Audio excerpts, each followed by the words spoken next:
Oh, 100%. Last year, the deer I was chasing, he done that to me quite a few. And it's very easy to get frustrated and give up, or shoot something else because it's easy, or but you got to stay focused. You got to.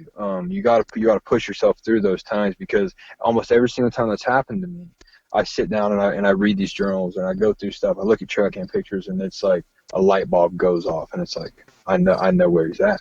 I'm not right every time, but it's helped me out a bunch of times. Big Buck Registry's Deer Hunting Podcast, episode number 285. Cameran Derefield. Last minute velvet bucks and thermals. Support for the Big Buck Registry and the Deer Hunt Podcast comes from -33 Merino Wool Layering System. Timeless natural insulation, keeping you warm on the coldest days while staying breathable and wicking away moisture on the wet ones. Grizzly Ears, the most advanced engineered wireless earbuds for the outdoors. Covert Scouting Cameras, remote cameras for hunting, wildlife, and security. And Big Buck merch. You can get cool, high-quality Big Buck t-shirts, long-sleeve t-shirts, and hoodies. And show support for this podcast by visiting BigBuckRegistryMerch.com. That's BigBuckRegistry, MERCH.com.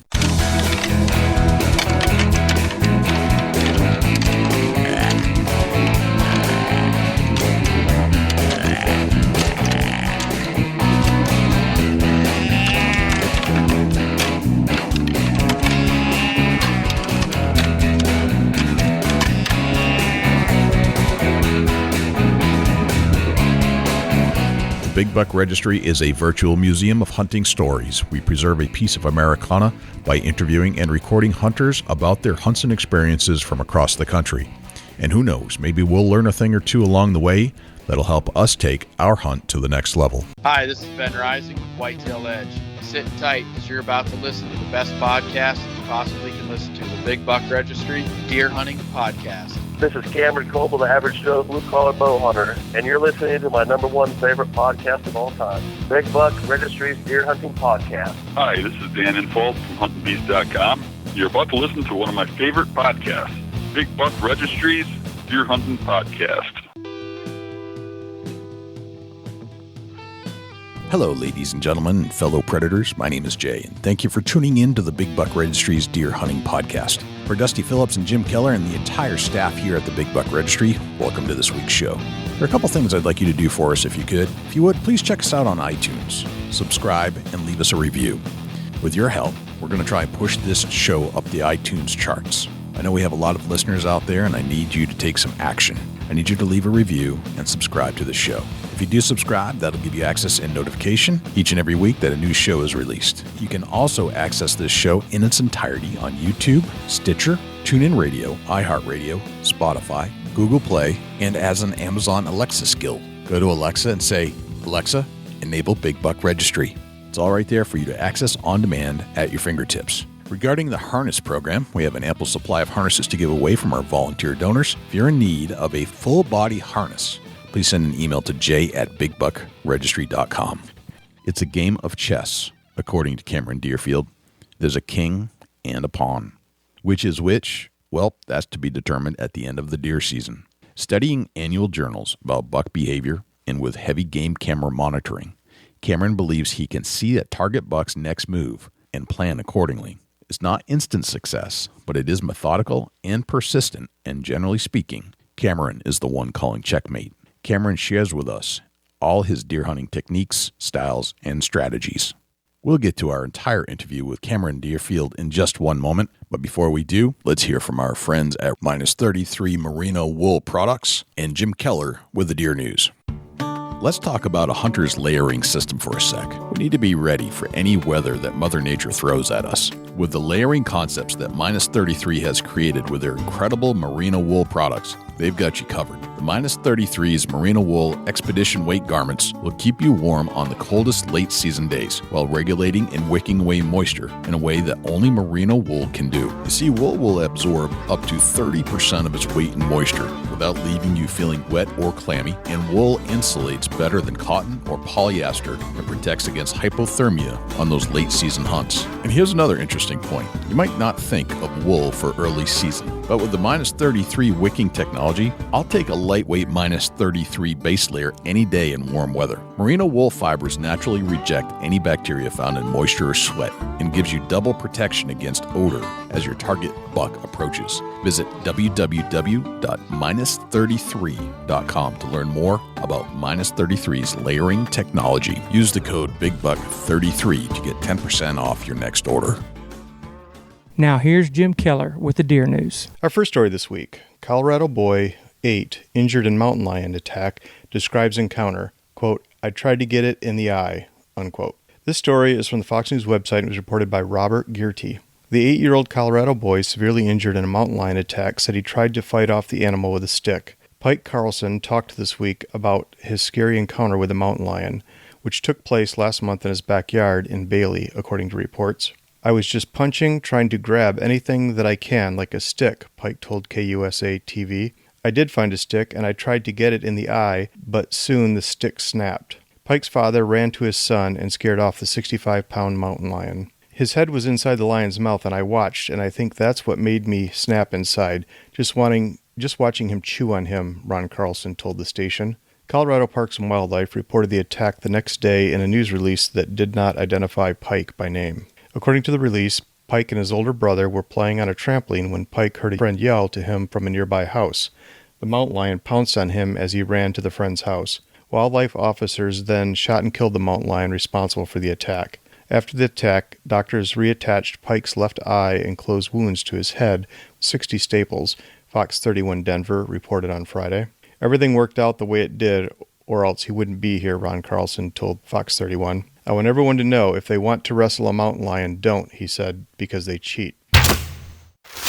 Feral hogs headed for U.S. from Canada, wildlife officials warn of widespread damage.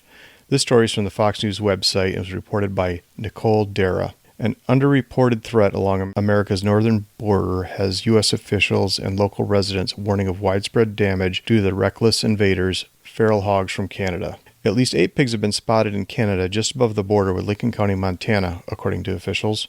Wildlife Services and Montana Invasive Species Council, the National Feral Swine Program, the Montana Fish, Wildlife, and Parks Department say the pigs could cause significant damage. Multiple people say that if we were to design an invasive species that would do the most widespread damage, feral swine aren't too far off from being the perfect specimen, Dale Nolte of the U.S. Department of Agriculture's National Feral Swine Program told the Daily Interlake. It would be a disaster. The pigs were described as rototillers. They root for food and wallow in farms, fields, and forests, leaving terrain unrecognizable. Tani Zamansky of the Montana Department of Livestock told the publication the feral hogs can decimate the rangeland by tearing up everything. The pigs might also spread diseases impacting wildlife and other animals. Michigan man went from perfectly healthy to brain dead in 9 days after contracting rare mosquito-borne disease, report says. This story is from the Fox News website as reported by Talia Kaplan. Greg McChesney, 64, died last month after a 9-day illness, according to his obituary. McChesney of Kalamazoo County reportedly died from Eastern equine encephalitis. The disease is sometimes called AAA or sleeping sickness. Late July, he was here at the farm helping me put docks in the pond, Wood TV reported McChesney's brother Mark as saying on Tuesday. He was perfectly healthy, a happy human being, and within a matter of 9 days, he went from perfectly healthy to brain dead. He told the station that his brother had a seizure, and the next thing you know, he's in the ER, and he just never came out of it. Several days after Greg McChesney had died, doctors reportedly confirmed that he had the mosquito-borne illness EEE. The Michigan Department of Health and Human Services tweeted on Tuesday that 4 additional cases of EEE have been confirmed in southwest Michigan, including 2 that were fatal. The mosquito-borne disease remains a threat that has now resulted in 7 confirmed human cases of EEE in Michigan, with onset dates in July, the department said in a news release. EEE is one of the most dangerous mosquito-borne diseases in the country, with a 33% fatality rate in people who contract it. Symptoms include a sudden fever, chills, and body and joint aches, which can progress to severe inflammation of the brain, resulting in headaches, disorientation, tremors, seizures, and paralysis. In some cases, permanent brain damage, coma, and death are the tragic outcome, according to the MDHHS. 9 cases of triple E in horses had been confirmed as well, and all the animals have died. Rhode Island has reported 3 human cases with 1 death. Massachusetts has reported 8 human cases with 1 death. As I was putting the story together, the 8th case of triple E was reported in Michigan. McChesney is survived by his wife, son, and 2 grandchildren. This concludes this week's edition of the Big Buck Registry's Deer News. Special thanks to Daniel Applebaum for leads on the stories this week. For links to the stories featured this week, please check our show notes at www.bigbuckregistry.com. If you have any ideas for future topics or have any questions about any of these topics, please email me at jim@bigbuckregistry.com. For the Big Buck Registry, this is Jim Keller with the Deer News. Well, thanks to Jim Keller for the Deer News. Without further ado, here is Cameran Derefield. Cameran Derefield, welcome to the Big Buck Registry's Deer Hunting Podcast. How are you, my friend? Pretty good. Just out here enjoying all the scenery and the last minute velvet bucks. Last minute velvet bucks. I kind of like that. It might be the title to the show here. It might be the show title that we end up using. Last minute velvet bucks. I like it. So where are you at? Central probably south central Ohio. Okay. And whereabouts? Pretty much all farmland. Whereabouts relative to like Columbus are you? So I'm about 45 minutes southeast. Okay. All right. That gives me a good barometer and geographic idea of where you're at. So we talked to a lot of guys from Ohio, and rightfully so, being who we are. You're living in one of the best big buck states in the country.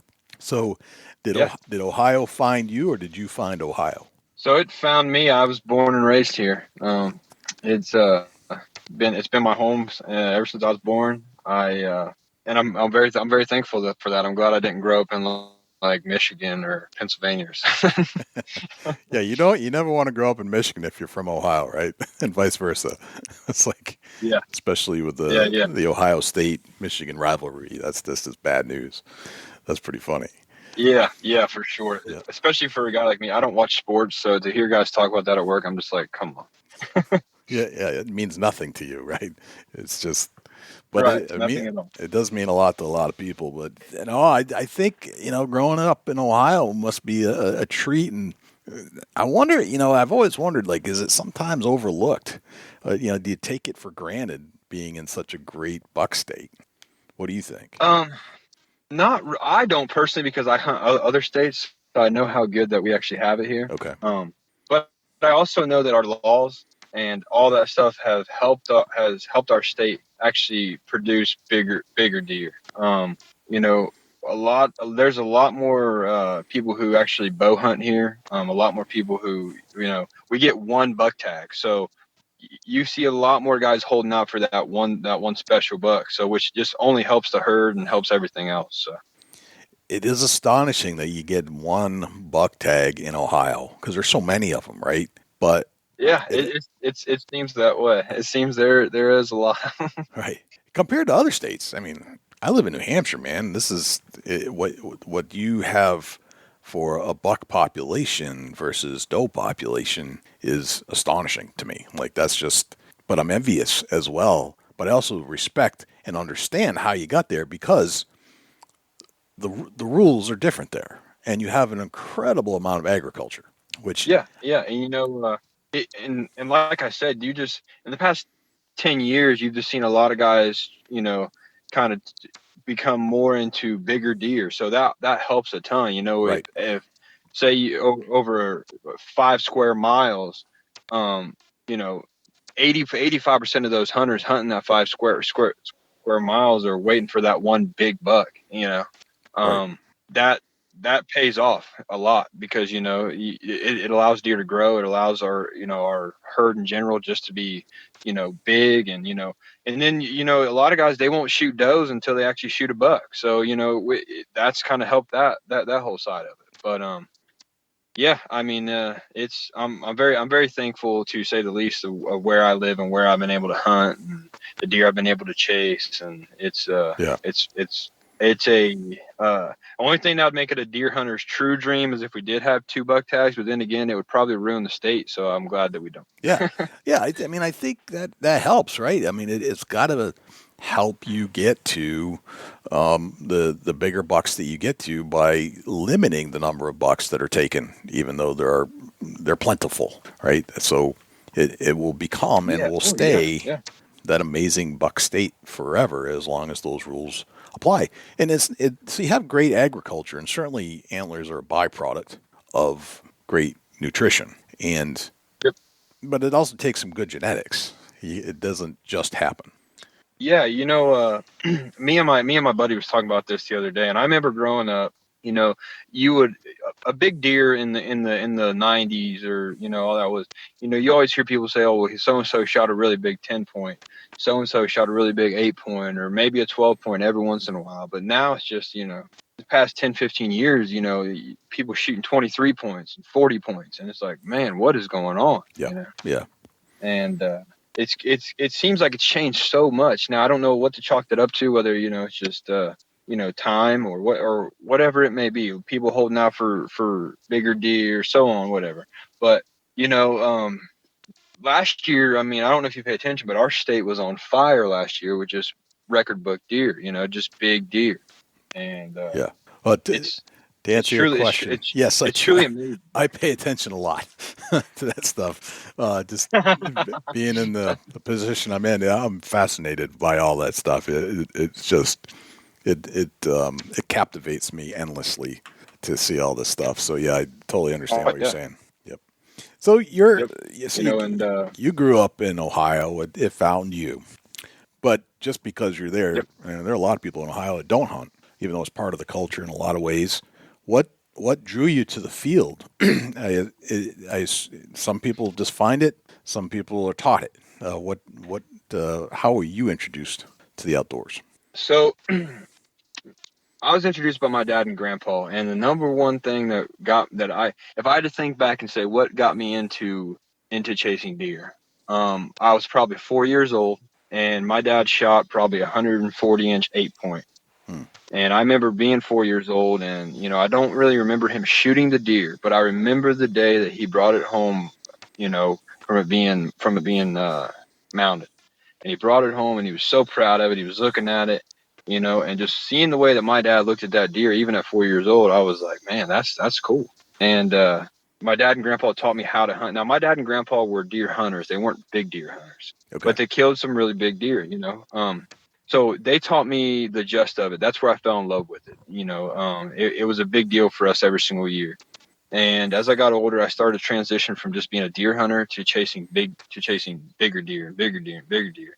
And, it was kind of hard for me being 18, 19 years old, because I kind of had to almost forget everything that my dad and grandpa taught me. They taught me how to kill deer. But, as we all know, killing big deer is a complete other ball game. And, so that's pretty much where I got my start and got my passion from and all that. And I just kind of took it, and put my own little twist on it and became who I am today. Gotcha. So when would you say you started to transition from hunting deer to hunting big deer? Like when was that moment when the light switch was put on and you're like, okay, from now on, I'm letting them walk, and I'm only going to hunt and kill the bigger bucks? Yeah. So I was 13 years old when I shot my first Pope and Young. Okay.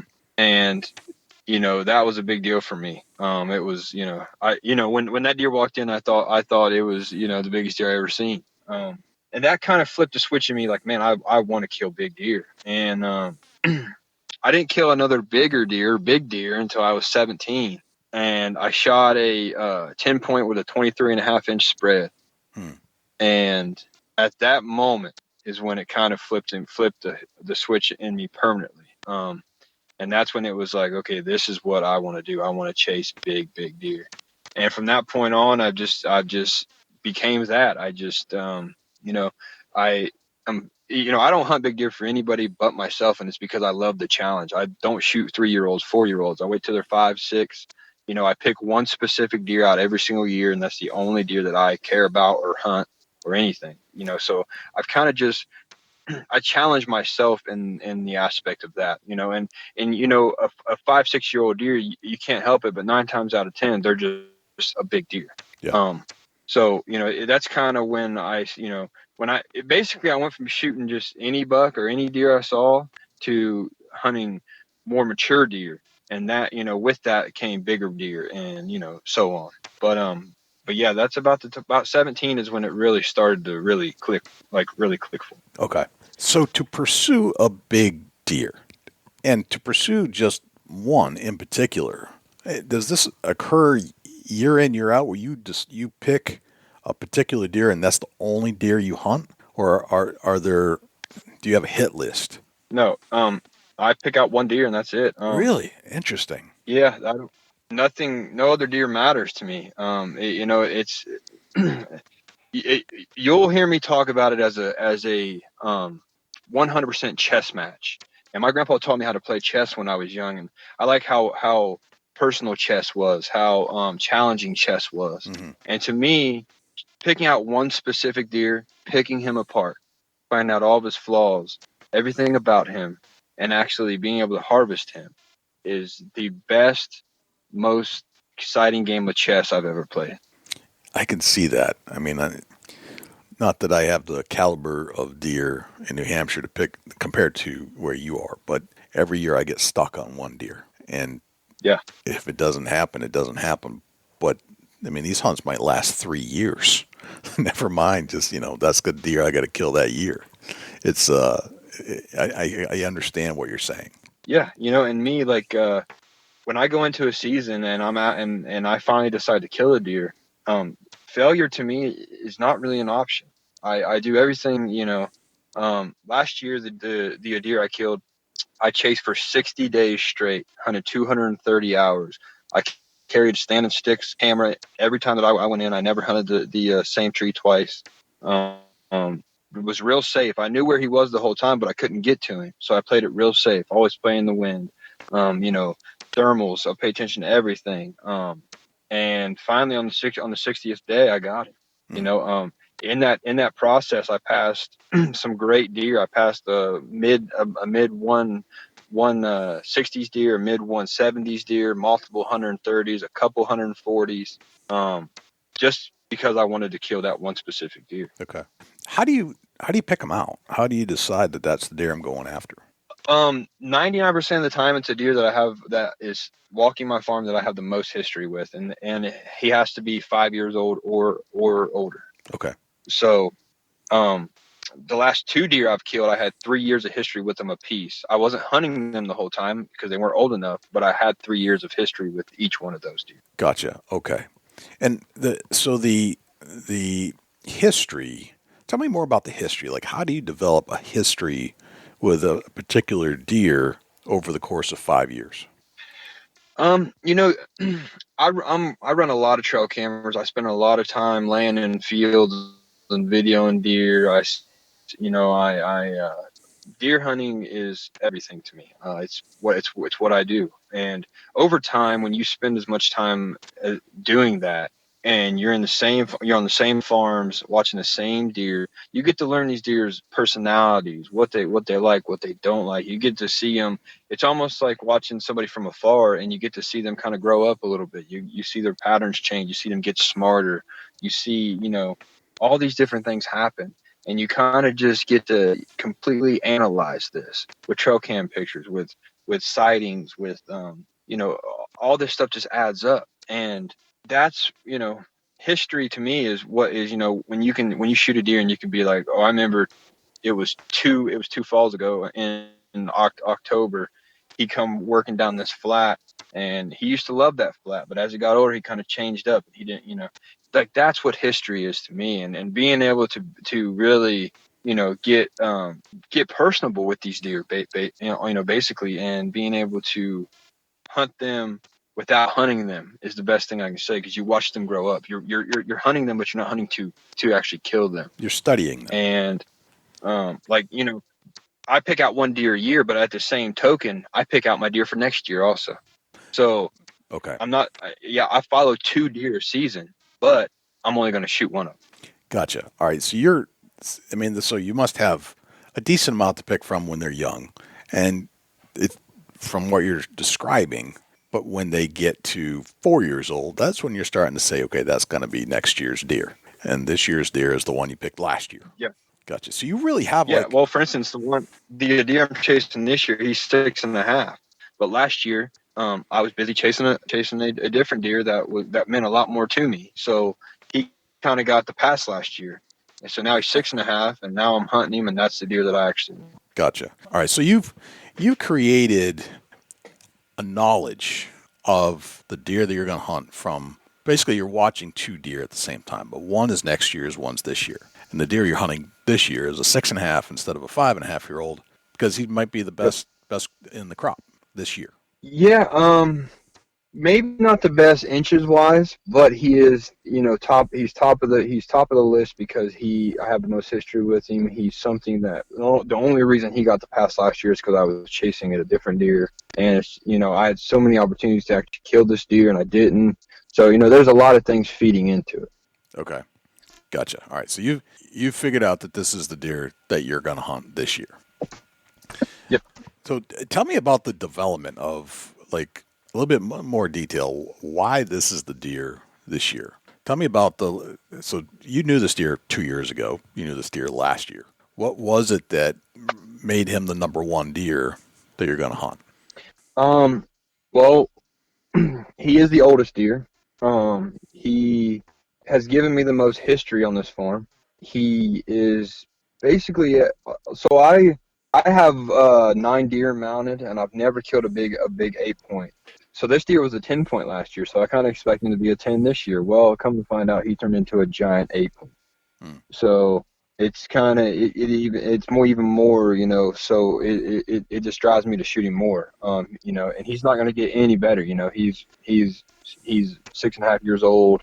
He he might have been in his prime last year, but he just has my attention. I like his personality. I like how in the past year he's completely changed a lot in the sense of it's almost like he got smarter, and and that's what I tend to see from year to year. You see a lot of deer just completely change up, like they become way more wise, and so he's really got me. He's got me hooked. It's the most challenging deer to hunt on this farm, and that's what I like. Gotcha.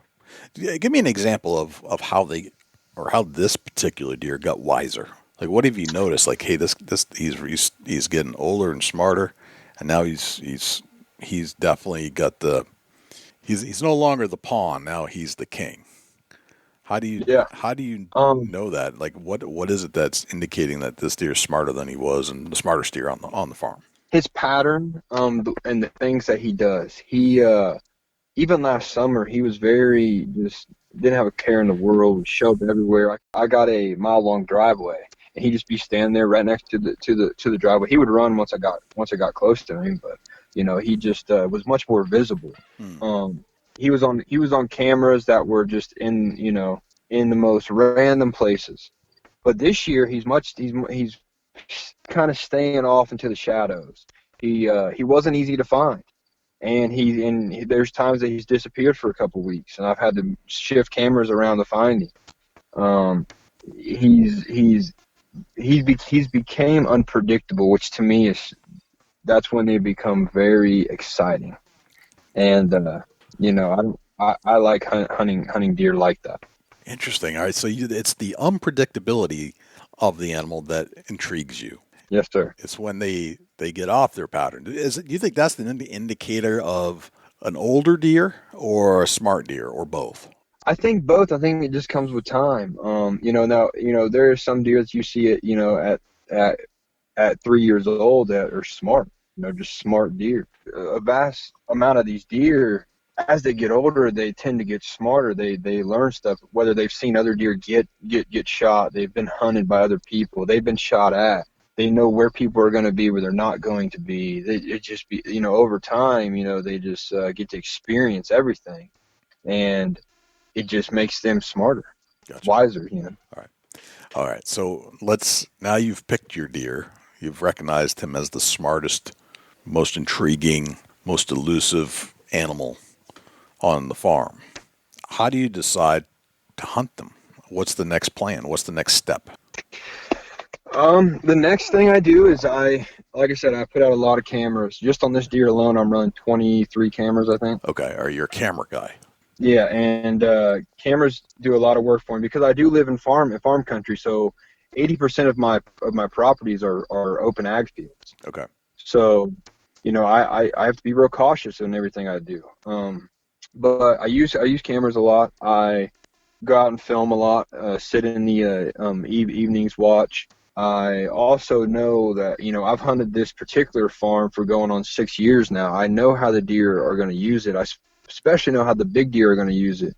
And it's something that and that's why I pick the most the deer that is the hardest to kill, because I like challenging myself. And when I'm hunting the same farm over and over again, it gets I don't mean to say this and mean in a bad way, but it gets boring to me to go hunt the same old spots and shoot a 140-inch deer over and over and over again. I want the challenge. That's what drives me 100% is the challenge. Yeah. There's already a stigma about, hunting private land in this state because everybody who doesn't live here thinks it's easy to go out and shoot a 170-inch deer. And it's not that easy. These deer are smart. It's not as easy as it's definitely easier than some other parts of the country, but in the same token, it's not easy. Right. So, it's just so once I figure out the area that he's using the most, when he's using it, I really start to break it down on why he's using it or how he's using it, and and I go from there and I start saying, oh, well, he's probably gonna come in here on this wind. I go back to trail cam pictures, figure out when I'm getting pictures of him. I look at the wind during all them trail cam pictures. Okay. Weather, I don't really play a lot into the moon phase, but it's just because I never took the time to really learn it and really, test it out. I've just always gone off weather, the way that he uses a certain tract of land or a certain section of timber and why he's using it. So I basically break all that down.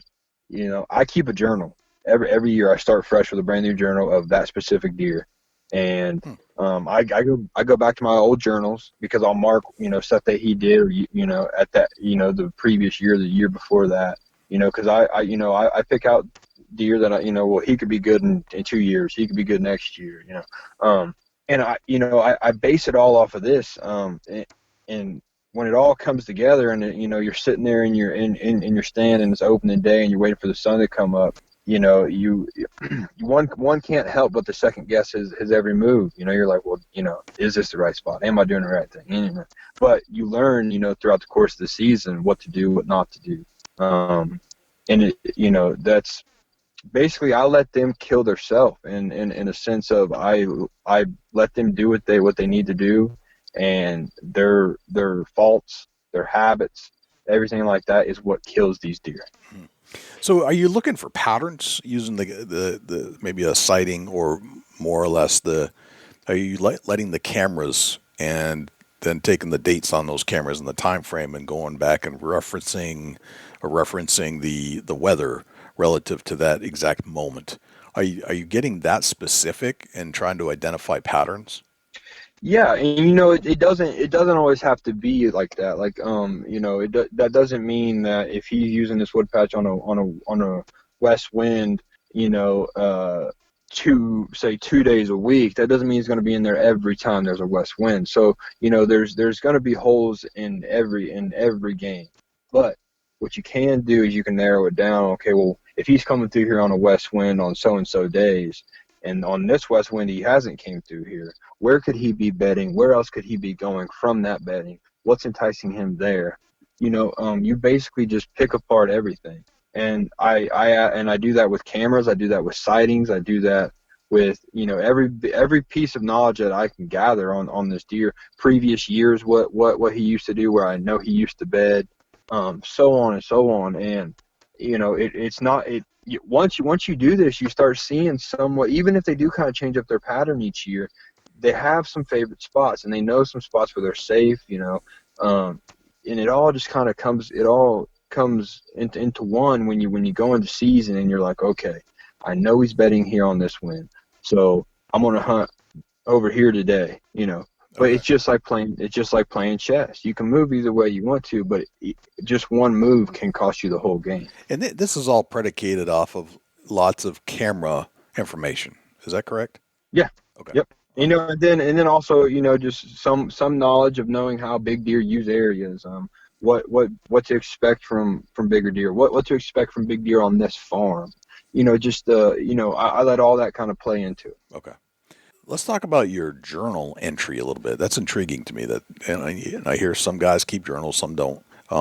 Some keep kind of mental notes, but you're actually writing this down. What's a journal entry look like to you? Like, how detailed are you getting, and what are you basing it off of? Is it just ideas that you had, or was it actually taking notes on the camera stamp for that day and that time? Yeah, so pretty much everything you mentioned. I write down the weather. I write down the wind direction. I write down what he was doing, where I saw him walk out of, where he walked into. If it's a trail cam picture, the time, date. Anything that I can write down that I can possibly use gets wrote down. Now I don't sit there and write out a full story. It's almost like little pinpoints. But I can go back. And sometimes that's helped me find deer that have kind of disappeared for a couple weeks. I'll go back and figure out what he was doing the year prior on these dates, and I'll adjust my cameras, and boom, there he is. So it's a lot of extra work. Sometimes it can be a headache, especially with life. I'm a husband, a father. I got a job.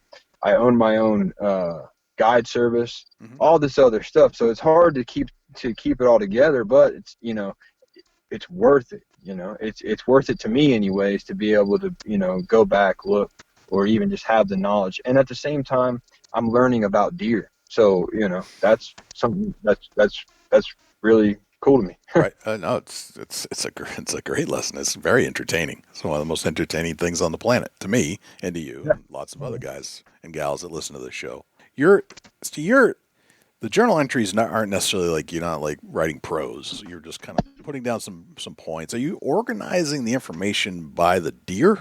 Like you have a book for this deer and a book for that deer, or is it just random entries and then you kind of go through and make notes of that this particular deer was here, and then you look for, I don't know, you highlight that one section that is for that deer. You're looking for the name of that deer or whatever it is. Well, what I'll do is if I start seeing a pattern, like once a month he's here, and it's within the same 4 or 5 day period, or if he tends to stay on this side of the farm, I'll go to this side of the farm on another time of year. If I start seeing these patterns, I'll start to combine those, and I'll basically highlight them, and those are the points that I really pay attention to, because that's what's going to kill him. Okay. Pattern, and knowing that, and like I said, sometimes they switch a pattern up, but every time there's at least an area or a couple areas that is common ground that is used by him year after year after year. Okay.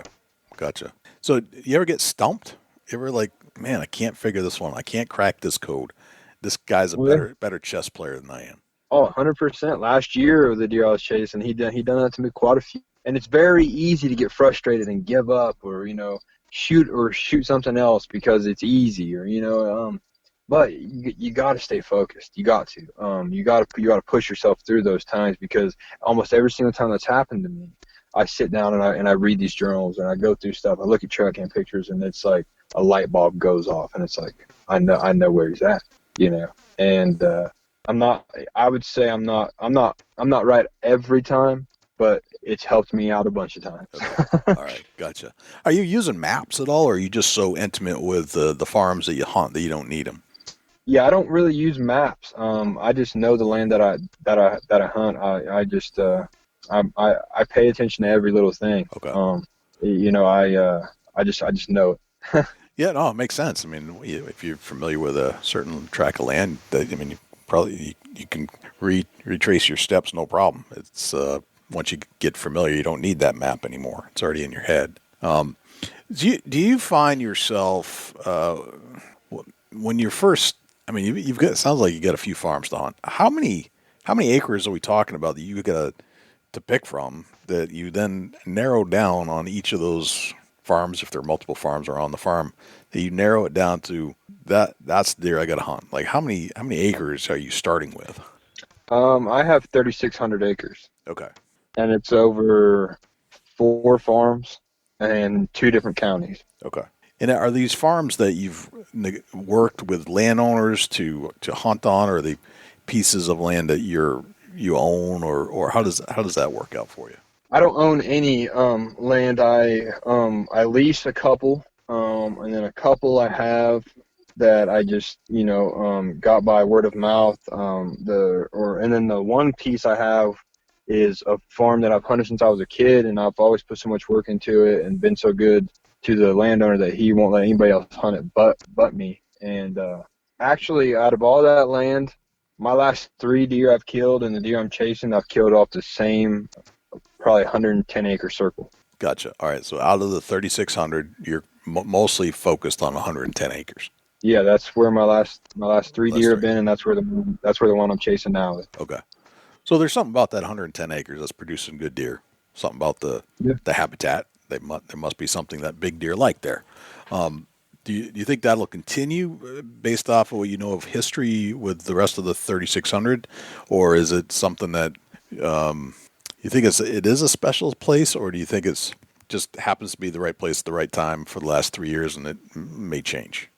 Well, when I first started hunting this farm, it was a good farm. It wasn't a spectacular farm, but it was a good farm. You had probably 2 shooters on it every season, the first 2 seasons, and I really started putting work in on this farm, and got a lot of the neighbors on the same page as me, and really just started managing. And in about a 3-year time span, I went from having 2 shooters a year, not even at the same time, just 2 shooters period throughout the whole year, to last summer I had 7 shooters.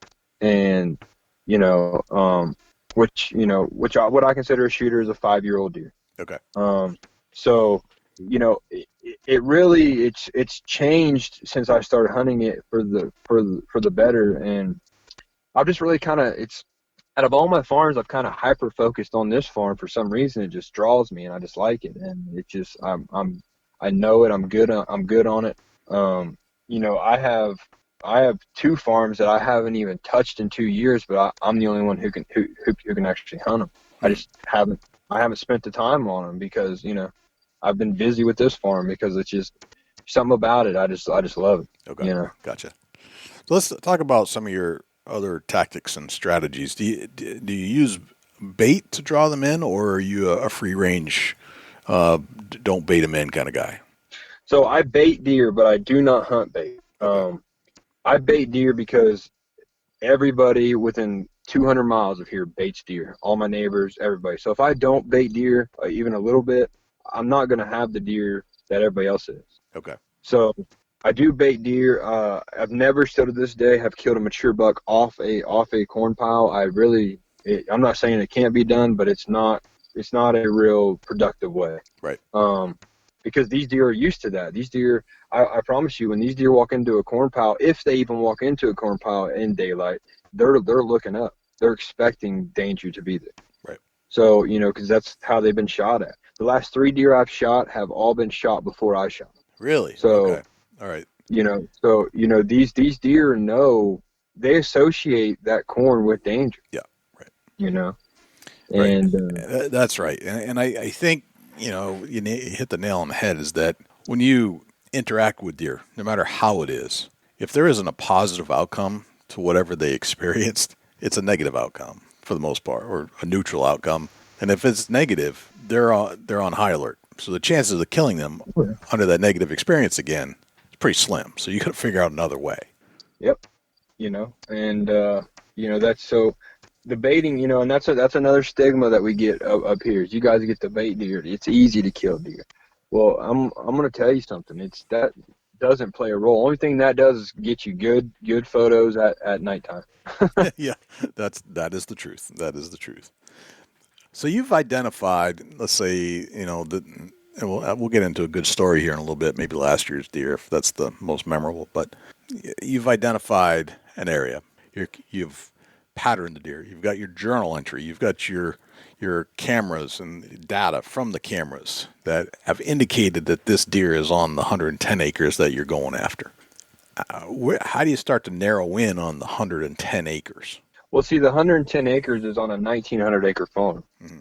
So what's nice about it is if he does kind of disappear for a week or two, I kind of have a little bit of movement. I can go and find him. So, but again, this 110 acre circle is where I've laid down the last three, and if I get a shot at this deer, will be the place I kill him, just because the way it's laid out, the reason that they are here. And, so basically I know the bedding here. I know the thermals on this farm. I'm real big on thermals. I kind of know everything there is to know about this farm. I've completely became a student of this property. Yep. And tell me more about the thermals. Like how do you read thermals? How do you know how the thermals are moving on this particular farm, and when to go in and when to stay out? Well, so when I first started reading about thermals, it completely, sent me for a loop, and I had no idea what anybody was talking about. But I basically went out and, sat in stands, sat on knobs, walked in places on different wind directions, and used the old, hunting beast tactic with milkweed and all this other stuff, and finding out that, the wind can be blown one way, but it's carrying a complete other way. Right. And once I started to realize that, because I always hunted the wind up to that point. Well, the wind's blowing in my face. I don't know why this deer's blowing at me. And then once I started to really learn all this stuff and, understand thermals and how they work, and, how they work in the morning, how they work in the evening, how they work around water, all this other stuff. It really changed me as a hunter. And that's when I started to become a successful hunter year after year. Okay. If somebody asks me what's the number one thing that I need to learn when it comes to killing big deer, I say thermals. Okay. All right. When you talk about thermals and you've learned thermals, can you summarize or in a generality how thermals move in the morning, how they move in the evening, how they move around water? Yeah. So in the morning, obviously, when the sun's coming up, your thermals are going up. Now, that can mean a lot of things. If you're hunting on the side of a ridge, which here, there's not ridges. It's pretty flat. Yep. But, so say the wind's coming over top of the hill and you're sitting down on this ridge. Well, what thermals are actually doing is working as like a vacuum and sucking your scent right back up that hill. If you got water and say it's hot all day and it's sunny, if you hunt next to water, even in the evening, because that water is a different temperature, the thermals are going to be going up on that water if it's a standing body of water. So you can hunt the edge of that and let the wind blow across that, and it's going to actually raise the thermals up. And then in the evening, of course, your thermals are coming down, and you really have to pay attention to this and figure out. The number one thing is figure out the lay of your land. Figure out 100% how your land lays, how the deer are using them, and why they are using them. Because deer, the reason I say thermals are important, because deer use thermals like no business. That's how they survive. Gotcha. They don't know what they're doing, but they know that they can smell, this, and they can smell that, and they're bedding here for when you see a big buck bedding somewhere, there's science behind why he's bedding. Right. He just doesn't bed somewhere for no reason. Yeah. Whitetail's not going to walk into a lecture room and give you a synopsis on how thermals work, but they know Right. how it works because of their nose and what they've experienced. Right. Yep. Which is probably the best lesson of all. Yeah. Really, experience. Gotcha. So you've journal entries, cameras, you got the 110 acres, this is the buck you're going after. When do you decide today's the day? And then once you decide today's the day, what's your setup? So, that depends on what area that I want to go in, and if he's using that area. So, so all that plays into that, which comes from your data. So when I go into an area, it has to be perfect. Wind has to be perfect. Weather has to be perfect. And I do 95% of my hunts are actually hanging hunts. I carry lock-on, climbing sticks, filming gear, everything, and I go right in, set up. When I'm done that evening, I tear it all back down and walk out. I mostly hunt evenings. I'm not much of a morning guy. Okay. Now I'll hunt mornings come November because you just have to be out. Right. Um, Right. What's your reasoning behind that? I just noticed in farmland that evenings are way more deadly, and in the mornings you tend to mess stuff up. These deer are out in these fields all night, and right before daylight they're walking back. And you got to walk through 2 or 3 fields to get to your stand, and the chances of you boogering it up are pretty good. Yeah. Because these deer can see you for hundreds of yards, so it's not like walking through the timber. We've all seen a flashlight in the timber. Sometimes it can be hard to see even if they're 200 yards away with good leaves on and everything. In farmland, you're seeing me from almost a mile. Yeah. It's just different in farmland. Now, hardwoods is different. I would hunt that different. And I do hunt that differently whenever I'm out of state or, but, farmland is just for me, the way I hunt, evenings are the very, very best. Okay. And it kind of makes sense. Because deer are nocturnal animals in a lot of ways. And daylight movement is not their strong point. And if you're walking in for a morning hunt, you're walking through at a time deer are on the move, typically. And you're undoubtedly going to bump 1 or 2 on your way to your place, right? But contrast to that, if you go in the evening, you're going in early enough where they're probably not on the move yet, but they will be by the time you get to your spot ahead of time. And the movement will occur while you're already in place. Yep. To me, that makes sense. Unless, of course, you're heavy rut, and then, all bets are off. Right. Yeah, rut. Rut's that special time of year when you don't know what's going to happen or when it's going to happen. Right. Right. But I usually like to have my deer dead before then. I'm not a, and you might take this the wrong way, but I'm not a big fan of rut because of my style of hunting. When I'm hunting one specific deer, rut is nightmare. I'm finding more and more as I do lots of these interviews that the more serious hunters that kill the bigger deer, generally speaking, are those guys that really don't like the rut because it's less predictable. Yeah, and that's, and like I like hunting deer that aren't that predictable, but you add rut into the mix, and it's not good when you're chasing that one specific deer. If you're out there just to kill a good deer, and who knows, you might kill the biggest deer your entire life. Right. Go out there and enjoy it. But when rut comes around, I get stressed if I don't have my target down. You become a bear. Oh yeah, definitely. Gotcha. So you're a ladder guy or a stick guy. You like to get up, get in, get out. You don't leave stuff there. It's not like you're putting in a fixed stand. That's kind of where it's going to be. And I'm going to go to that stand all the time when the wind's right. No, you're a moving guy. You'd like to move around from spot to spot based off of what you've decided is the right time for that spot at that very moment, because the deer may have a different plan each time. Yeah. It makes a lot and there's nothing wrong with hanging stands and hunting stands. I got buddies who kill big deer out of the same stand every single year. Right. But they don't target specific deer, Right. They got 4 or 5 good deer that they're chasing. And like I've said before, the reason I pick one specific deer is if I go into a season and I've got 3 or 4 shooters that I'm okay with shooting, I'm kind of lazy. I don't put as much effort into it because I think, even if I booger him up, I still got him, or chasing that one deer keeps me on my toes, keeps me focused. Yep. No, that makes a lot of sense to me. If you're at the level that you're at, finding that one deer makes it all worthwhile. The hunt itself is tremendous. The kill is just icing, but the hunt keeps you going back because it doesn't. It's the moments that it doesn't happen and makes you want to go again. That makes. I talk about, I say there's a lot of romance when it comes to chasing a specific deer. Right. It's like when you're a 17-year-old boy and you and you meet a girl and you talk for 2 or 3 weeks and all that excitement, all that feeling. It's kind of like that whenever you're chasing that one deer and the ups and downs of the whole season and all the work you put in. It's just like, it's kind of like that feeling. It's just the chase. Once you fall in love with the process and the chase, then you're hooked. Right.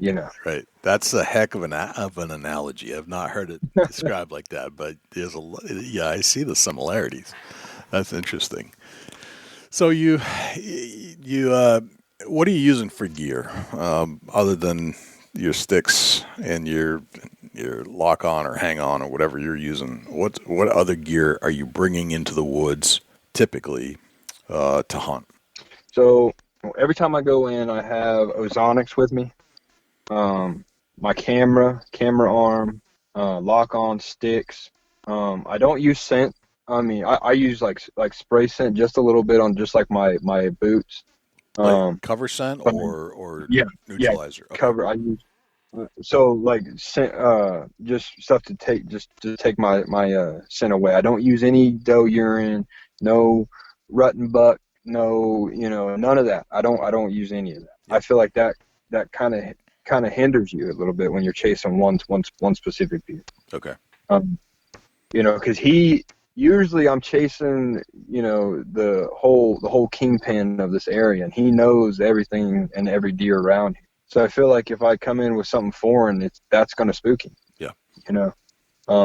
So I don't use any kind of I don't make any mock scrapes, or I have before, and I just haven't got good results from them or results that I would like from them.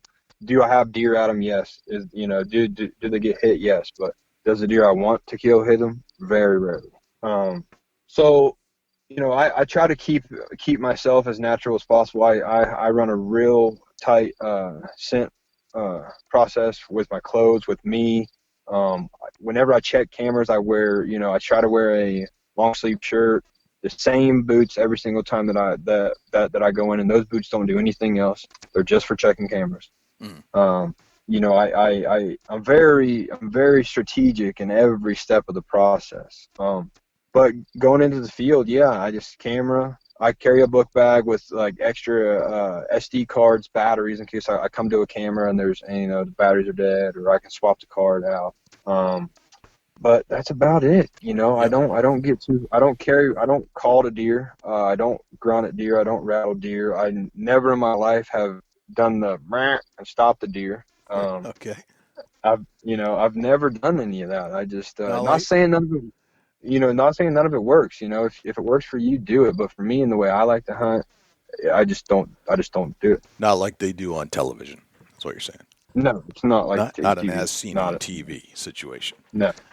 To me, it's just when you kill a deer in their natural habitat, doing what they naturally do. That's what it is to me. Not when you yell at them with your fake grunt and they stop and they're scared. Yeah. So you kind of, you're a minimalist. You kind of leave everything behind.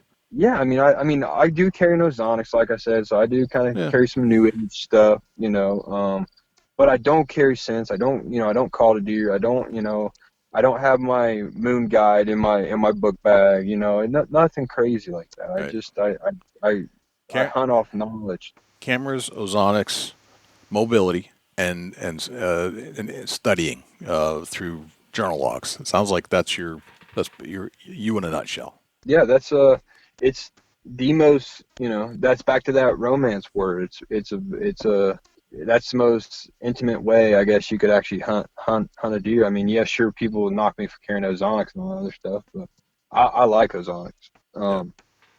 Now I do think this. I think there will be a day when ozonics doesn't work, and my theory behind that is, if we can smell the ozone, the deer can smell the ozone. Mm-hmm. So eventually they're going to associate that with danger by seeing other deer get shot, or seeing a human with that smell, and kind of correlate that. And I think if you use it too much on one farm and booger up enough deer, I think it could work against you.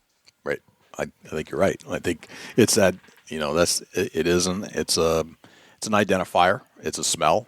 Definitely has a smell. And if you have enough negative interactions with enough deer, they will start to not only learn it, but then teach it. Where, hey, this is you need to be on high alert because I've been shot at 5 times now. Every time I smell this ozonics, every time I smell ozone, something bad happens. Or too many times out of 5 times out of 10, every time I smell ozone, something not so good is trying to challenge my survival. Right. I've brought that up to multiple people, and I actually used to be sponsored by Ozonics. Mm-hmm. I'm not now, but I brought that up to people, and people were just like, "Oh, you're crazy. It's ozone. It'll." And I'm like, one of these days, I really feel like it could backfire. Right. Gotcha. So let's go on. What are you shooting for a bow? I didn't even ask you about your bow. You're a bow hunter, I assume, based off of what you're talking about. More than a gun hunter. Are you a crossbow hunter as well, or just straight up? Nope. Okay. Just I shoot a compound. I shoot a Expedition 7 HD. Yep. Great bow. I shot Elite for the past three or 4 years, and I love them. But the speed just isn't there. All that. So I switched to the bow I have now this summer, and just fell in love with it. Gotcha. All right. Let's go on a memorable deer hunt with you, if we could. Just kind of break it down, play by play, step by step, and kind of bring in all these things we've been talking about into this hunt, how it all kind of came together. Favorite hunting memory. Or just one that you remember that is a little special to you.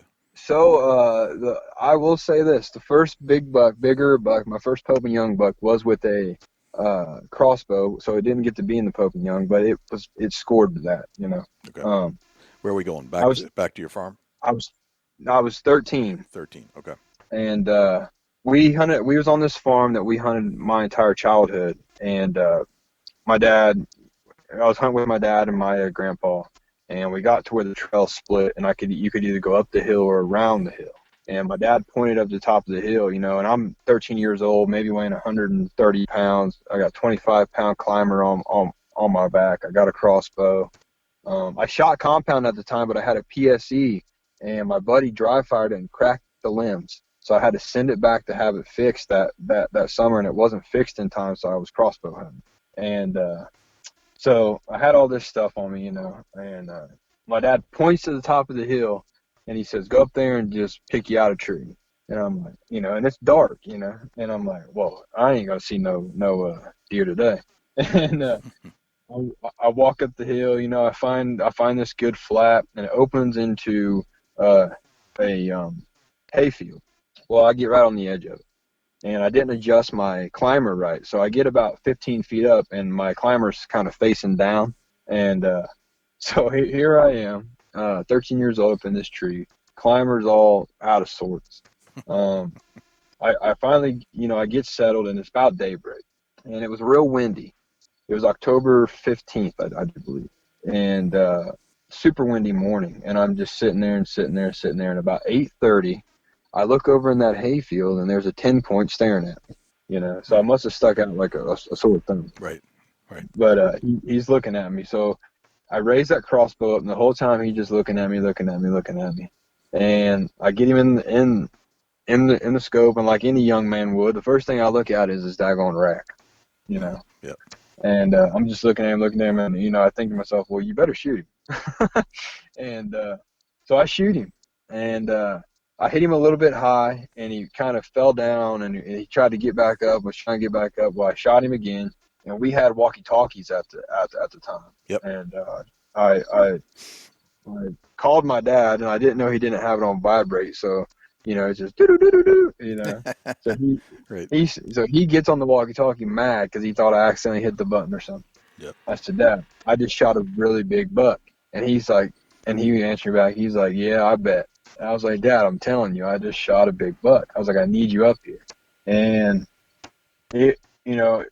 so I sat there in the tree just enjoying it because the deer was laying there dead, and I'm just like, oh my God, I'm shaking. Like I couldn't have even got down if I wanted to. I was shaking so bad. Right. And I see my dad kind of top the hill, and he can't see the deer because it's in this little hayfield. And he was like, "Well, where's it at?" And he threw his hands up, and I'm like, "It's in the field." And he was like, "Mm-hmm." And he just walked across the field and literally almost stepped on that deer.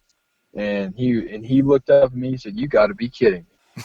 And he didn't see a deer all morning, you know, and neither did my grandpa, but you know, I shot that deer, and that was my first, you know, bigger deer. He scored 129, or no, I'm sorry, 135 inches, and just a great deer, man. And you know, for a 10-year-old, he had a real chocolate rack, you know. It's just, and just a real pretty deer. And from, you know, we, and my dad, I finally got down. My dad hugged me, you know, and I was crying. I'll never forget that moment. No matter how many deer I killed, that first good buck was, I mean, it was a life-changing moment for me. You know? That is awesome. That's a great story. I mean, going back to, you know, early on, that's it's a memorable one for sure. That'll last a lifetime. No question about it. Well, let me ask. And that's one thing I love about deer hunting. You got one deer that's on, you know, that you got deer mounted, and you can look at pictures, and you can look at that deer, look at that picture, and it takes you right back into that moment in time. Right, you know, right. And that's a beautiful thing to actually have. You know, that is one of the reasons I do love taxidermy. You know, it just brings back that moment. And you almost go into this phase of almost like a trance, and you relive that moment as though you were there at that very time, over again. Yeah. Because for whatever reason, just looking at the deer does that to you, and you can have, you know, 200 on the wall, and you could probably remember each and every one, because each rack would be different and unique, like a fingerprint. That's exactly what it is, you know. And I've sat in my deer room and looked at every deer and just kind of fast forwarded through them and pictured every single shot on every single deer. You know? Yep, exactly. And that's just it's just nice to have something to actually hold on to, you know. Yeah, absolutely, definitely. There's no question about it. Amen for taxidermy. Let me run through 10 rapid fire questions with you just to get to know your personality a little bit better. Okay. All right. What's your number one hunting tip of all time? If I had to give a hunting tip, stay at it. Be very persistent. That's excellent advice. We all have these things that kind of drives us crazy if we don't have it with us in the stand, and bothers us the whole hunt. What's that one thing for you? My camera, because I didn't get to film a lot growing up, and I've seen a lot of cool things. So definitely my camera. Camera, very nice. What's your biggest pet peeve in life? Hearing people chew whenever they eat. You and my wife would get along great. She really can't stand that either. That is funny. There's a thing that's actually called something too. I forgot what it is, but yeah, that's like a real condition. It's a psychological thing. How old are you today? I'll be 28 this month. 28. What would you tell the 16-year-old Cameran Derefield, knowing what you know today? Slow down, pay attention to everything around you, and just know that if you try hard, I know you'll get frustrated. I know it'll be rough, but just try hard, and it'll all work out. Nice. All right, you're at a hunting convention somewhere in the world, and you talk to a stranger in the hotel lobby. They ask you what you do for a living. What do you tell them? I'm a union tradesman, and I'm a outfitter and guide. Gotcha. What did you have for breakfast this morning? Granola bar. All right, excellent. You get your own billboard on the side of a highway. It's a blank canvas. You can put anything you want on it. What would it say? Life's a garden, dig it, from Joe Dirt. I like that. Very nice. If I say the word successful to you, who's the first person that pops into your head and why? Successful. First person that pops in my head. I would have to say my grandpa, because he raised some good men. Very cool. What's a typical day in your life look like? Wake up, don't want to go to work, but I go to work and think about deer all day. Spend my lunch watching YouTube videos of deer, and come home, shoot my bow, watch velvet deer, and if it's season, I'm hunting. Nice. And then what's a typical deer hunting day in your life look like? Stressful. No, just, I really enjoy no matter if it's snowing, raining, whatever. I just really enjoy just being out there and enjoying the sights. Nice. Very, very good. All right, that's the 10 rapid-fire questions. Appreciate you going through that exercise. And Cameron, if we have created more questions than we've provided answers in our conversation, which we often do on this show, where can people find more about you, your outfitting service, your social media stuff? Where can they find you? Okay, Cameran Wicked Obsession is my Instagram name. Okay. It's from there you can pretty much see that I run a hunting team, I run a guide service, all those pages are there. We basically as a team, it's me and 3 other guys. We all share the same passion. We don't really give a whole lot of the hoopla or let sponsors run anything. We just kind of hunt, and all 4 of us have a different style of hunting. We just like to show the process 365 days a year from 4 different standpoints, because there is more than one way to actually kill deer. So, but yeah, Instagram, Facebook, I'm on social media a lot, so nice. That's probably the best place to find me. Okay. Cameran Derefield on Instagram. If we type in your name, we find it. Yep, it has my full name on there. So if you just type in my name, you'll find me. And okay. then, all right. and I want to tell everybody, feel free to message me. Share deer stories with me. I love hearing them. I love people chasing big deer and strategizing. I always got group messages going on of strategizing for deer and how to kill deer. Yep.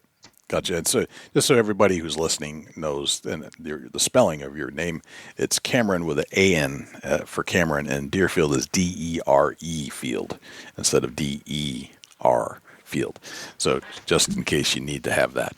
If we'd love to have you back on the show again sometime, Cameran. I think you are a wealth of knowledge, and you have a lot to share, and I think your strategies and techniques and styles are a high quality, and that people could really learn more from you for listening to you, watching you on social media. So we may have to do this again down the road, but this time, man, it's been an honor and a pleasure, and really enjoyed our talk. I learned a lot, and I want to thank you for coming on the show. Yeah, thank you, man. I really enjoy your podcast and everything that you do. So just keep it up, and I wish you all the best of luck in this season coming up.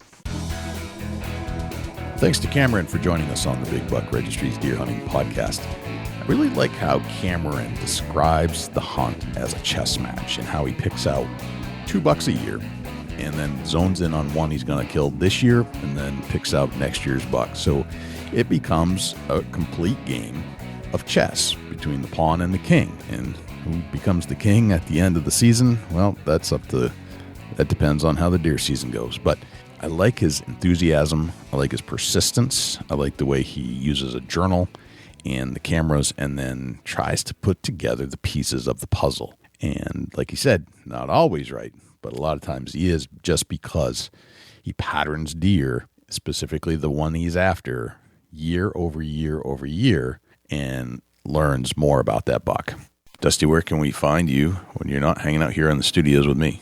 Shoot me an email, dusty@bigbuckregistry.com. You can look me up on Instagram and Twitter @ChasingAntler, Facebook.com/Chubby Tines Outdoors. Jay, where can the people reach out to you? Or you're not on the mic? Likewise, you can shoot me an email, jay@bigbuckregistry.com, and you can visit us on Facebook, facebook.com/bigbuckregistry. We're also on Twitter, which is twitter.com/bigbuckregistry. We're also on Instagram, instagram.com/bigbuckregistry, and YouTube, which is youtube.com/bigbuckregistry. On YouTube, you can listen to all of our podcasts in their entirety. As far as videos are concerned, it's a boring video, but the audio content is there, so you can actually listen to our podcast. You can also listen to all of our live shows that we've done on Thursday nights when we do them, and we've gone back and re-interviewed a lot of our previous guests we had on the show just to put a face to a voice, let's put it that way. You can always listen to our show on other places as well, not just YouTube. We're found on Stitcher, TuneIn Radio, iHeartRadio, Spotify, Google Play, and as an Amazon Alexa skill. Go to Alexa and say, "Alexa, enable Big Buck Registry." And if you would like to submit a buck to our page for consideration and be featured on our page in front of 250,000 diehard deer hunting fans, all you have to do is go to bigbuckregistry.com/mybuck, and all of the instructions will be right there. I think that's pretty much everywhere we're at. I think that's a wrap, Dusty. That's a whole lot of big buck, Jay. Sure is. I'm Jay Scott. I'm Dusty Phillips. And this is the Big Buck Registries Deer Hunting Podcast. We'll see you next week.